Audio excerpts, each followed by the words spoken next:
Joining me now, though, on the Rich Eisen Show is none other than the Pro Bowler from Washington himself, friend of the program. Love chatting with this guy, Josh Norman. How are you, Josh? What's going on, Rich, man? How are you doing? Where have I found you, Josh? You said what now? Where have I found you? Where are you right now? Where am I? I'm in Virginia, man. Okay. Ashburn, Virginia. So. Okay. Good. You're here on your off day. What's going on with your team starting 0-2 and now you've won 3 in a row? What's happened to turn things around, Josh? Just staying the course, man. Not giving up, fighting all the way down to the end of the game, and not, want to tank it in and putting our heads down and be like, blame this team, blame that team, offense, defense. No, we don't blame each other. We just go out there and get our job done.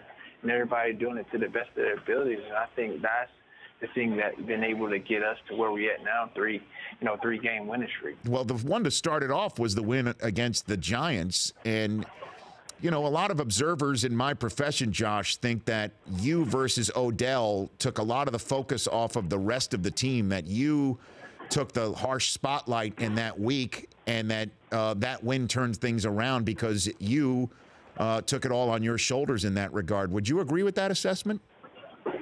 Well, you could say that. You could say that in a way.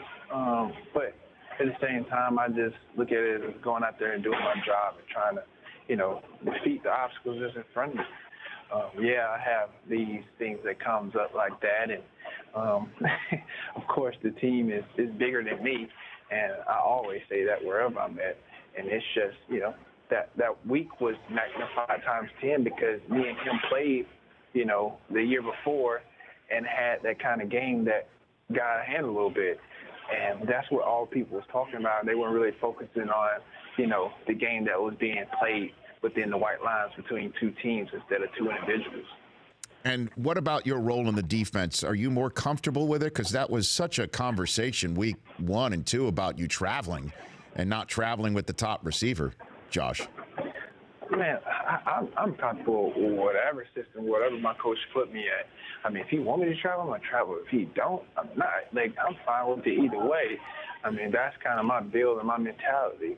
I'm with whatever my, coaches ask me to do. I look at them as the generals on the field, and we're the soldiers to go out and complete the ops that they have for us, just like the military style. I look at it like that. I look at it no different.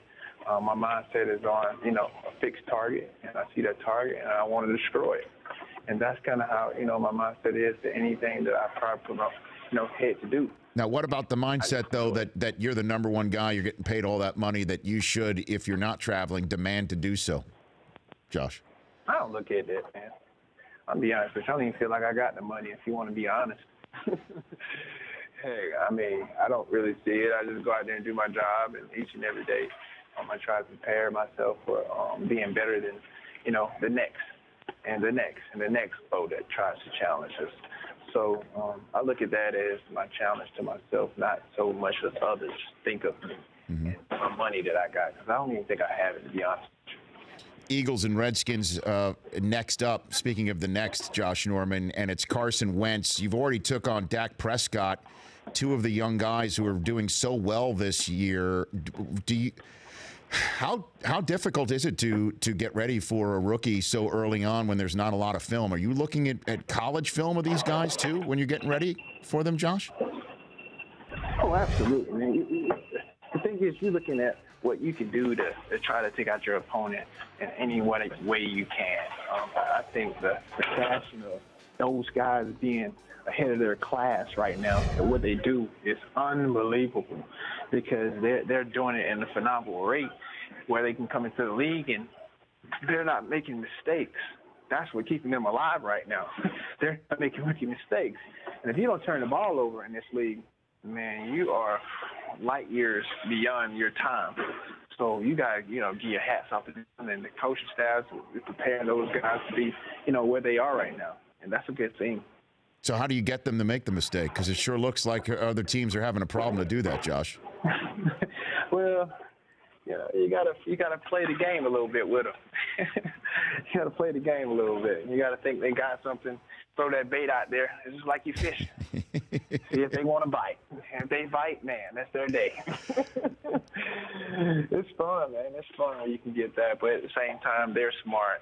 When you see a smart rookie, when he's not, forcing things, that's when you know, okay, he's really good. He's better than his numbers say he is, and that's a good thing. Josh Norman joining me here. What about your quarterback? A lot of conversation in that 0-2 start that he was skittish, that he wasn't as confident as a starting quarterback needs to be. What about your guy, Kirk Cousins, now that you've won 3 in a row? He's the guy. He's the guy that's there for us. He's the guy that's, leading the helm. He's at the control of the reins. He distributes the ball to the guys that receivers. So when you can have a guy like that can do that, man, we're not concerned about what others say because Kirk's going to do his thing, He's going to make plays when he need to be making plays. And we have a lot of talent on that offense. Everybody wants the ball. Everybody wants to touch it. You have a plethora of weapons. I mean, it's unbelievable. And he's just doing the job the best way he can to get it to, those playmakers. And have you spoken to your former teammates in Carolina at all over the first month, Josh? Yeah, I have. Talked to them yesterday, actually. Okay. And what's going on over there, best you can tell? And I have no idea. I really don't, man. If I put a finger on it, I couldn't tell you. The only thing I know is I went Washington, man, and I don't know no other way to put it. I mean, I wish the best to them. I really do. I don't think anything, negative about them. I think highly of them, and I know they'll get whatever they got going on corrected and move on from there and be a phenomenal team like they are. It's just, I don't know. I'm not there to be in a locker room to tell you what's going on because I'm sure there's a lot of different things. But at the end of the day, it's football. It's X's and O's. You're trying to defeat the man that's in front of you, and they're trying to do the same. So I'm sure they'll probably get together sooner or later. Were you surprised that Ben Wickery got cut by the team after what happened with Julio Jones? A little, but do I say that I look past it? No, I don't. I don't. Kind of how, things roll. Sucks, but at the end of the day, that's kind of, how they do things up there. So when I say it's fair, nothing's fair in life. Nothing is, especially not this NFL, especially not the league. So that wasn't too surprising to me. Josh Norman joining me here on the Rich Eisen Show. A couple last questions for you, Josh. Normally I don't go politics, but you're hearing what's going on right now in the presidential campaign and about what was caught on tape by Trump was locker room talk, locker room banter. Do you hear that sort of talk in your locker room or any locker room you've ever been in, Josh? Who was that guy with the mustache and the glasses on with that red shirt? That's Kenneth Bowen, Josh. That's Kenneth Bowen. Yo, I would vote for that guy. I would vote for that guy. I swear. That was the MVP of the whole show. Would you be his running mate? Could we get a Bone Norman ticket? Maybe you'd be his running mate? Probably. You know what? The crazy thing, you probably could because I was actually I was looking at the debate because I was flipping back between the Green Bay and the New York Giants game and the debate. So I was in between them both. And I was just sitting there, and I just ran into him, and I just heard him talk. I was like, now that guy, he's trustworthy. He would not steal a dime. He would probably kiss us straight. I would be his running mate. Now, I'll probably take control at the end of the day, but yes, I would have to be like, yeah, man, your face is out there. I'm pushing for you. Well, but in all seriousness, have you ever heard locker room talk like that, Josh? Yes or no? Man, I never heard. I mean, it wasn't really in the debate. You're going to be honest with you. It was just them going back and forth with each other. I don't know. I don't even know what locker room talk he was talking about. I was kind of confused, to be honest with you. But kind of end of the day, I guess they got what they wanted to get out of it, man. This TV is what people want to see. They want to hear things that we can do to make our country better. And I don't know, man. I guess they had it out for each other on the second one. Josh, look, man, I appreciate you calling in, and with your team turned it around 3-2. It's I imagine just a better spot to go to work than obviously 0-2 right now. You know what? The craziest thing is we back on the streak, man.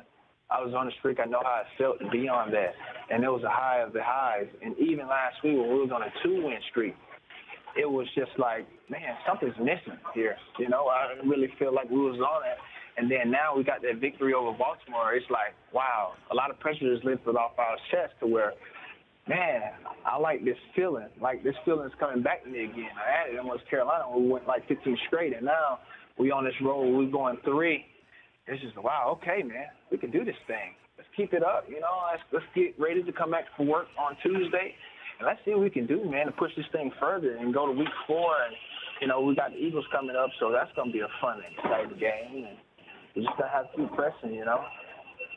Josh, love talking to you, having you on the show. Appreciate it. We'll chat soon, hopefully. Oh, yeah, man, as always. And everything's fine. Everything's fine with your hand? Everything's good with your wrist? Yeah. It's going to be straight, man. I got treatment on it this morning. I get treatment on it again later on. Ice it down, try to do my best, man, because I got to get that ball out.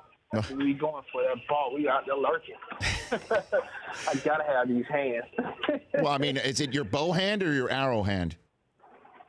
It's the bow hand. Okay. Not the arrow hand. Okay, very good. Bow hand. Let's make sure. That's the thing. You got to hold it. You got to steady that thing. And that was crazy. That's a whole other different topic and conversation for another day, I'm sure. Okay. That is just ridiculous. Take care of yourself, Josh.